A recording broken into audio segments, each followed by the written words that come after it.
Sa isang tahimik na umaga, may isang babae. Hindi siya sumisigaw, hindi rin humihingi ng pansin. Pero sa bawat kulay na bumabalot sa kanya, may kwentong gustong ikwento. Ang mga bulaklak sa kanyang ulo, parang mga pangarap na minsang nalanta, pero pinili pa rin mamulaklak ulit. Yung pink at pula, simbolo ng pagmamahal na nasaktan, pero natutong magmahal muli, mas maingat at mas totoo. Ang dilaw na mga bulaklak, yan yung saya na pilit niyang hinahanap kahit pagod na.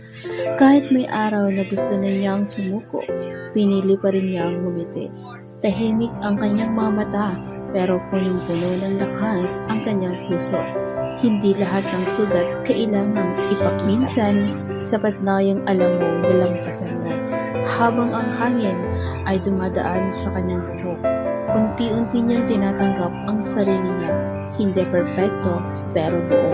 This is not just a woman, she is a reminder.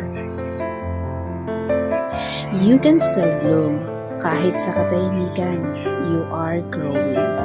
At kung nararamdaman mo to ngayon, tandaan mo, hindi ka nag-iisa.